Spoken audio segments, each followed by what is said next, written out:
Algeria has been the worst place Ishow Speed has gone on his Africa tour. And I, for one, when I get to Africa, will not be visiting. Some of the people there were nice, but a lot were not. Like an entire football stadium full of people hurling words and vegetables at Speed. Like he's not literally helping out tourism here. And I already knew this was going to happen, which is why I didn't talk about any of it after day one. I purposely waited for day two because I knew it's coming. If I'm being entirely real with you, I'm going to be checking in on Speed in Northern Africa, but I'm not really excited because I already know how they view us. I know how they view themselves. When I go to Africa, I will be skipping over quite a few areas in Northern Africa. Algeria, you're the worst. How's it feel to know that the one time that you get a major influencer in your area, you completely sell the bag because you can't get out of your own way? Every other part of the tour has been better. How ironic is it that the closer people get to looking like this, the worse they view this? Speed, you were very professional. Never go back to Algeria. Oh, and grown man, by the way. Don't believe me? Watch this. Bro, this Ishow Speed racism incident that happened in Algeria is insane. Obviously, Algeria is not in Europe, it's in Africa, but they don't claim to be African, they claim to be Arab. And the fact that people are trying to justify this racism thing when they were all throwing stuff at him in the stadium because he had his hand in his pants, bro, that is not true at all. Locals were literally calling him the GER as he was just casually driving around in the city. It's the fact that it's only the Arab countries that are racist towards people. Ishow Speed is just doing his job as the streamer, showing all these different cultures and countries in Africa, and the Arab countries are definitely being exposed. The fact that they also try to justify the racism as like, you don't know Algerian soccer fans. Come on, bro, no matter what type of soccer fans you are, that's just ignorant to say. I don't know, this whole thing just got me fired up because it's the fact that like, I didn't know this was happening in Africa. And it just shows that it all stems from Europeans because Europe used to rule Algeria. So when I said Algeria and Europe had correlation in my video, it wasn't saying that Algeria was Europe. You got, come on. That's what I'm saying. I just feel like Algerians found any way to like wrap around the fact of like the racism act they were doing. Don't let it go over your head. Everyone knew exactly what I was saying in that video. Europeans used to rule most of North Africa, hence why they don't like to say they're African, they like to say they're Arab. And I'm not saying all of North Africans are racist. I just think that history does show itself here, and that from Ishow Speed streams, you can definitely tell that North Africa is a lot. Good morning, good evening, and good afternoon, Africans. So let's talk about these Speed's trips in Africa. There is a lot that it has revealed to me, and I believe to you as well. You know, trips shows in Africa has, right now is in Senegal. Trips shows in Africa have revealed that negativity is not the only thing that has to sell. No, many times people do controversial things for trends and for the clicks and for the views, but Speed has shown it can be love, it can be positivity as well, you know. And remember, Ishow Speed is not the only American YouTuber or streamer who's come to Africa. We've had MrBeast who's come to Africa. He's built wells, he's done a lot of nice things as well. But they got backlash for the kind of works that they did, you know. It has been controversial because some people are saying that MrBeast did what he did for money reasons, that he's money hungry. Some people are grateful for what he did, right? But with Ishow Speed, I don't see a lot of contradictions. I don't see any contradiction from what I have heard, right? He might be a little bit hyper, but that's how streamers ought to be. Otherwise, there'll be no engagement, right? So people are trying to think and to compare. How is it that Ishow Speed's trip to Africa is of importance to the African people?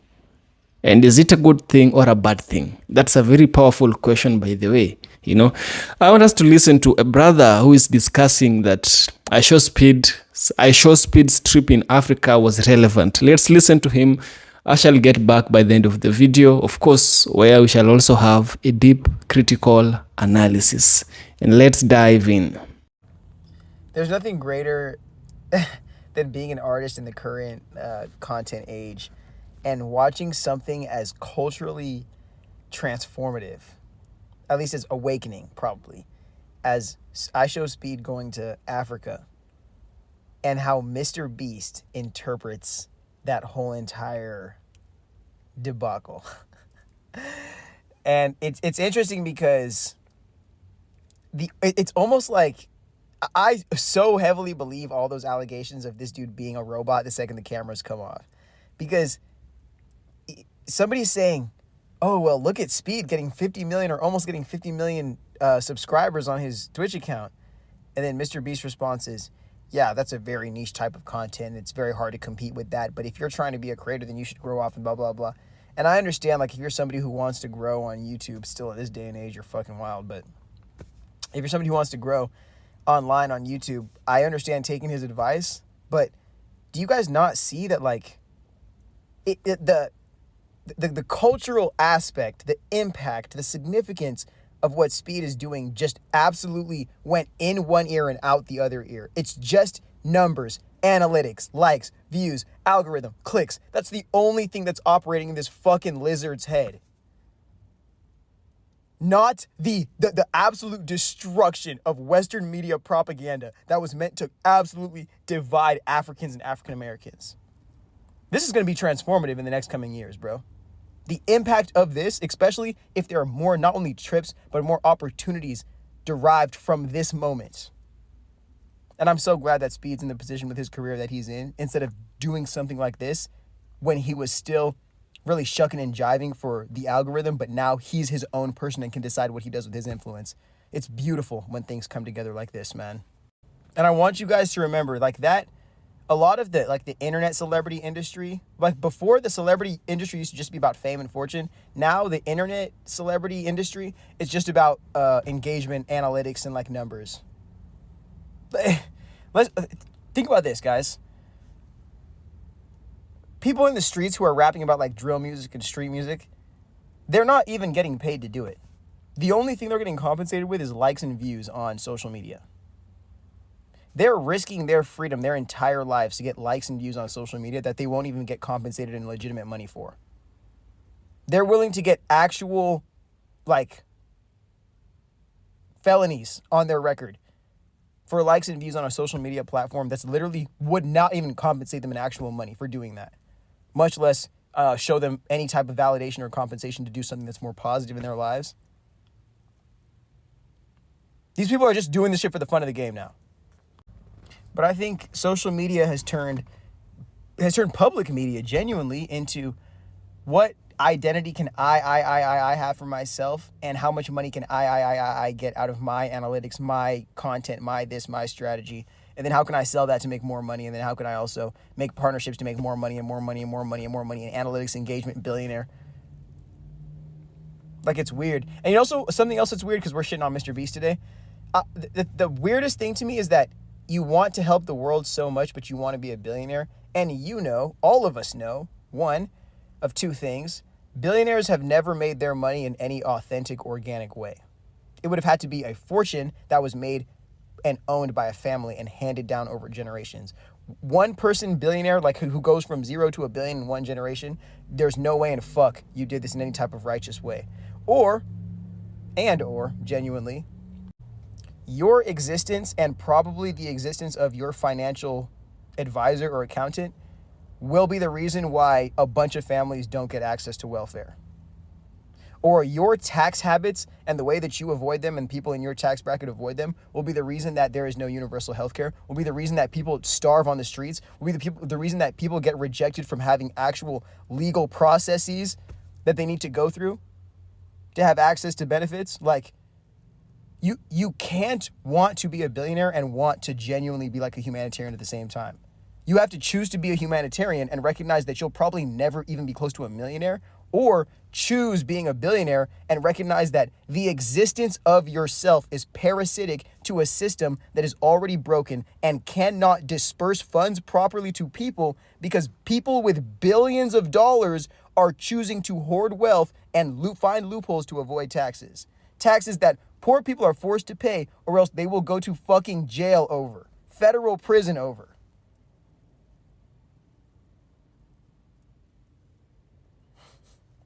I'm not saying billionaires can't be good people, but one thing I am saying is that your existence as a billionaire, especially as an individual person that has allocated $1 billion, liquid or fucking real, I'm telling you right now, there's no way in hell. All the charity shit is to cover up for the fact that you are a billionaire. It's got nothing to do with you actually caring about any of this charity shit. And it's hilarious that you came for Kai about his little not donating to your team water situation. You live in America. Have you not seen what poverty looks like in your own fucking country? How about you try to do one of those initiatives in this country? Oh, because you know, no matter what you do for people in Africa or third world countries, no matter what you do, even if you walked over there and spit on them, they would love you and call you Jesus Christ. And that's why people like you and missionaries, especially Mormons, love going to these third world countries. Places that your ancestors went to fucking destroy and get real wealth and resources out of. And now you're coming back to go save them with this philosophy of humanitarianism or fucking religious salvation. That's never going to come. Like, genuinely ask yourself, what the fuck is an American nonprofit? When we've already, I mean, Doge and Elon, his other billionaire friends, those people have already destroyed all social welfare or all welfare benefit that the federal government allocated so they could get more money in government benefits for their fucking sci-fi world-ending apocalyptic projects. So your foundation means nothing, mind you, especially if you try to back it off the federal government. So that means you're just taking donations. You're a billionaire, mind you. You're taking donations from your audience of children, mind you, because who the fuck else watches MrBeast? And which makes the whole Camilla situation even funnier because she was found out by an audience of children and then now markets an OnlyFans to an audience of children. Before this video gets too long or any longer than it already is, I just want to remind you guys that this speed situation, like, you as a content creator, if you're a content creator and you're not getting paid from this shit, you should really, really, really try to see the type of cultural impact you can make and try to go all in on that. And then let the money come after that. But look for the connections. Look for the community. Be a part of the culture. Look for the subcultures. Contribute. But be a part of cultural change, real world impact.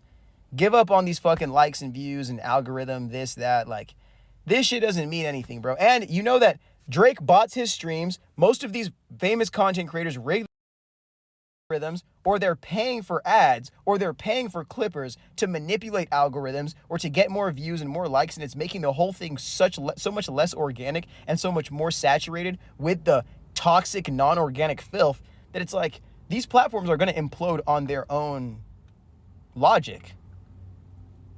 But you as an individual can always take the time to recognize what you're contributing to these ecosystems and prepare yourself for new ecosystems. And when those are ready to get built, you can jump ship off this, jump on there, and get ready to do exactly what you came here to.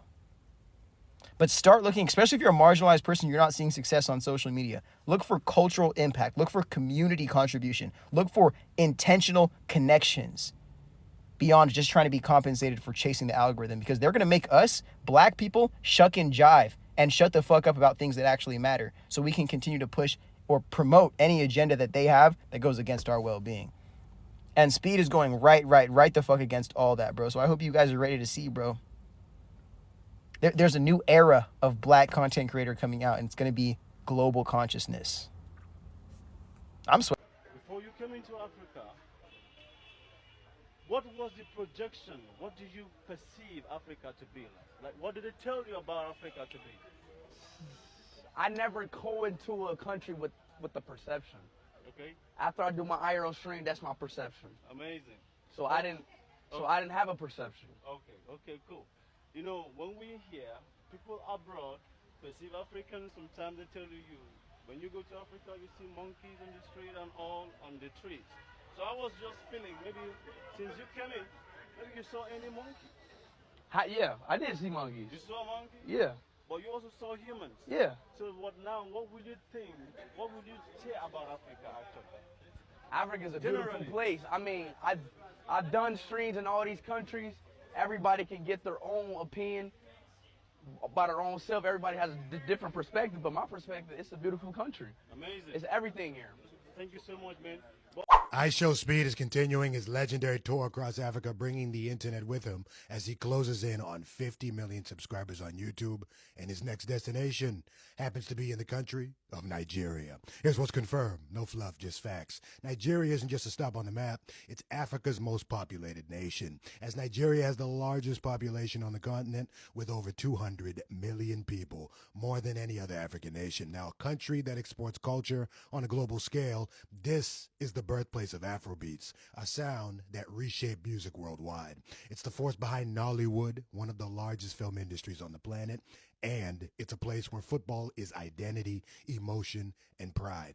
From Lagos street life to fashion, food, and music, Nigeria doesn't ask to be seen, but you will feel the energy of the people within Nigeria. So when Ishow Speed goes live here, this moment goes beyond streaming. It's exposure, it's representation, and it's Nigeria on the world stage. Here's the question I bring forth to the table for open discussion. What part of Nigeria are you most excited for the world to experience through Ishow Speed's live stream? Bow. Speed's Africa tour is kind of scaring me right now because the amount of people admitting that they didn't realize that Africa wasn't just like sticks and mud. That Africa actually has, modern technology and roads and running water and all that type of stuff. And then that Africa is a continent, not a country. I've seen clips of Speed's story and I love it because every place he goes, he kind of rewrites the stereotype or the image that people have in their head, and he shows that, hey, this is a normal place. But especially with Africa, some of y'all I genuinely worry about. Because even when people who are like, oh, but the American propaganda makes you think that Africa is just nothing and extremely all this. Guys, can you do a little bit of research and maybe just a little bit of logical thinking? Do you really think an entire continent would just be sticks and mud and tribal people? If you just look up Africa City, you will see so many cities that look just like ours with skyscrapers, big buildings, roads, infrastructure, all that type of stuff. Ishow Speed made it to Senegal, the champions of Africa. Le Senegal. I'm looking for words to describe the energy in Senegal. Look how Senegal showed up. Senegal got a vibe right. We got a premium representation of Senegalese culture. This is the culture in Senegal, and this is everything I've ever dreamed of. Proper African culture. Senegal, le Sénégal, vous me régalez. I've always been amazed by the spirit dance. I need to know, is there someone inside? Every time I see it, I cannot figure it out. What is the secret? How does it work? It looks like there is a literal spirit inside. Ladies and gentlemen, we got introduced to the Senegalese bodies. This woman here. Oh, I would love, hold on. African beauty right there. Here comes another body. Or there's a wall. You know what you do? Speed, please. Let us enjoy this Senegalese delicacy in peace. Où sont les bonnes meufs du Sénégal? On vous cherche. On veut vous voir. S'il vous plaît, présentez-vous. We got to see the Senegalese wrestling. Ishow Speed wrestled someone. And yet again, he won. We took a trip down in history. Ishow Speed got to see a slave house. This is how I got here, basically. Well, how black people got here. That's the moment Ishow Speed truly connected with the land. He finally saw where he came from. This is the beauty of Senegal, the African Renaissance monument. History and beauty combined. Now let's talk about the food in Senegal. My favorite dish from Senegal is ceebu. For me, ceebu, jollof rice, ceebu gang, assemble. Messi or Ronaldo? Sadio Mane. As of today, January 2026, the best player in the world is Sadio Mane, the champion. Je vais parler brièvement en français pour tous les francophones au Sénégal. On a vraiment apprécié le temps qu'on a passé au Sénégal. Merci à vous d'avoir ouvert vos portes pour nous laisser entrer, voir votre culture, voir votre nourriture. J'apprécie vraiment ce que le Sénégal a fait pour nous. Et une fois de plus, félicitations à l'équipe nationale de football du Sénégal. J'espère que vous faites bien parce que vous l'avez mérité. Tout ce que je peux dire, c'est merci à vous, le Sénégal. Thank you, Senegal. Ishow Speed's IRL streams are so random because what he does. I mean, he just got handed a baby from a mother while he was walking around the city. Essentially, if you don't already know, he was doing his regular IRL stream, and for some reason his security guards allowed a couple people to get close. That couple of people, including this mom right here, who handed Ishow Speed her baby. He walked around with it in his hand like he was regularly IRL streaming, paying it no mind, but holding it safely as if it was his own. It was absolutely hilarious. This literally is why Ishow Speed is so popular. His streams are like none other. You cannot go to anybody else on Twitch right now and find them carrying somebody else's baby throughout the streets of somewhere in Africa during an IRL stream tour. This man Ishow Speed is literally so unique. His streams are so unique. There's nothing that you can find that's like his streams or videos. And that's why he's so big and popular to this day. I truly think Streamer of the Year is right here. But y'all let me know what y'all think down below. And follow for more because I will be keeping y'all updated. I'm not gonna lie, this one is probably gonna be history. If you didn't know, bro, Speed, through his entire tour, bro, he's been getting crazy subscribers, like crazy amount of subscribers.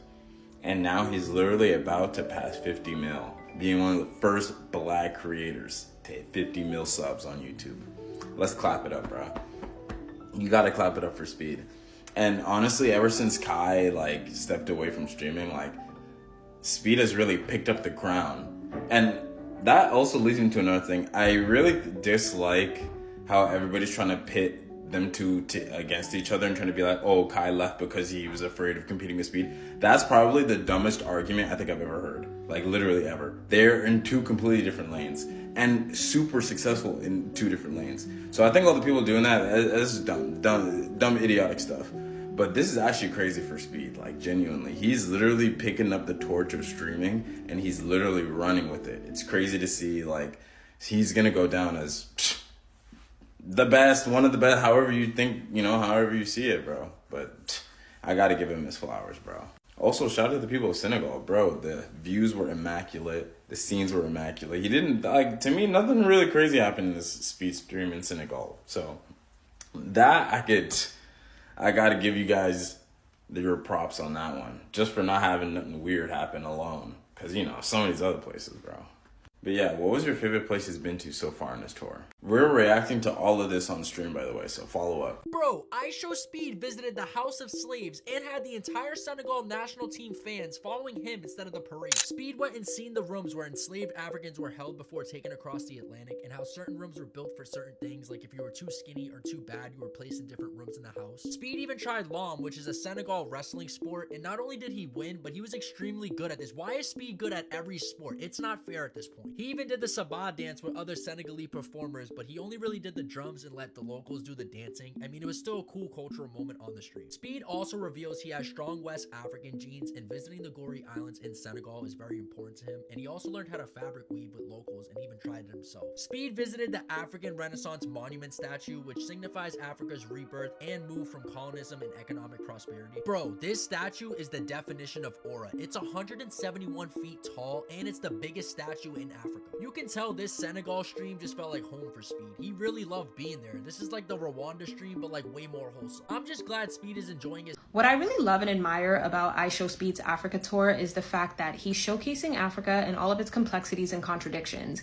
He's not just going to the parts of our countries that are developed and have modern cities. He's also visiting communities that sit on the outskirts that are living more traditional agricultural sedentary lifestyles or nomadic lifestyles. He's visiting villages and meeting with community elders and royals. He's showing respect to all facets of our societies, which is what truly humanizes us, because Africa is a very complex continent with different sides to it, right? It's not fully modernized and it's not fully traditional. It's not fully perfect and it's not fully imperfect. It's all of it at once. And once you paint an honest image of Africa, then you show respect to everybody who lives within African societies, as opposed to just one part that is deemed more palatable based on Western criteria. But Ishow Speed has done a really good job at humanizing everybody, and I love that about him, and I hope he continues to do what he's doing, because this is honest representation that Africa has been lacking for a very long time. I think it's also important for people to realize that just because a country has infrastructure doesn't mean that country is thriving. Because I see a lot of comments under these videos of Ishow Speed visiting different African countries where people are saying, oh, Africa's not poor. Look at all these cities that are developed. Africa's not poor. And it's just like, well, how do you define poor? Because sure, we have infrastructure in some of our countries, but is the wealth trickling down? A lot of these cities are built on foreign debt. And there is a lot of corruption, which is stifling our economic progress in some of our countries. So how do we define poor? Because sure, we have resources, but are the people benefiting from those resources? Are the taxes going towards healthcare, education, and housing? Are people able to save enough money? Are people able to achieve upward social mobility in these countries? You can't look at the aesthetic of a country and assume that it's thriving, because there's countries in the West, such as Europe and North America, that have adequate infrastructure, and yet homelessness is insanely high. Like, the way a country looks is not an indicator of how well it's thriving, and it's important to remember that. The Ishow Speed African Tour is showing to us in real time, not all Africans are skinny, black, with fucking bored ass heads, niggas who have no fucking water, and niggas who are poor as shit. There are actually Africans who live in houses and live regular lives like how Americans do. I feel like what America has showed us of what Africans look like is actually totally different of what Africans are. You see them in Ishow Speed stream, dancing, everybody's together, everybody's united. But on the TV, they make it seem like these niggas are poor little niggers who... If you watch Speed go to Africa and your biggest takeaway was that, oh my God, it's not just huts and mud, that's not awareness, buddy. That is straight ignorance. That image of Africa, it didn't come from nowhere. It came from what you were taught, what you never questioned, and what you were always comfortable believing. Shame on you, bro. So after clearly watching this video, here is my deep critical analysis. Ishow Speed's trip, Speed Does Africa, and MrBeast's historical philanthropic projects in Africa represent two diametrically opposed ways of presenting the continent to a global audience. The contrast centers on saviorism versus cultural celebration. Savior complex, the Messiah complex, and cultural celebration. Speed was celebrating the African cultures. He's been to countries, dining with them, walking the streets, and doing very nice things, right? That is what he's been doing. So let's look at Ishow Speed's 28-day trip. So the trip for Ishow Speed was 28-day tour, which has been praised for challenging long-standing Western misconception about Africa.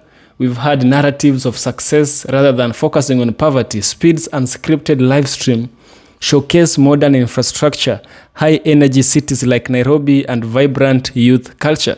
He's been to Egypt. His visit has really intrigued so many of us. We've been able to ask so many questions because live streams are not edited work.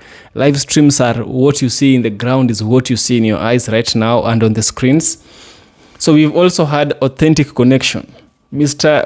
Ishow Speed engages directly with the locals through sports, e.g. the Kenyan rugby, food. He tested nyama choma and ugali, and traditional ceremonies. He became a warrior in Eswatini, portraying Africans as peers rather than subjects of pity. That's a huge difference between Ishow Speed and MrBeast.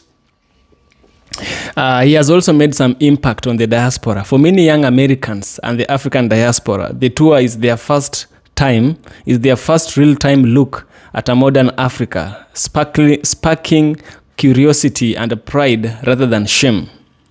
We also have political recognition. Ishow Speed's influence is significant enough that leaders like the Kenyan President William Ruto has officially welcomed him in Kenya. So let's look at MrBeast's Africa projects, the philanthropic controversy. MrBeast initiatives such as drilling 100 wells in 2023 had faced heavy criticism despite their tangible benefits. First of all, we had a perception of saviorism. Critics argue that MrBeast content reinforces the stereotype of a helpless Africa dependent on white saviors, you know. That's the first one. The second reason for criticism is exploitation for views. Opponents label his approach philanthrotainment or poverty porn, claiming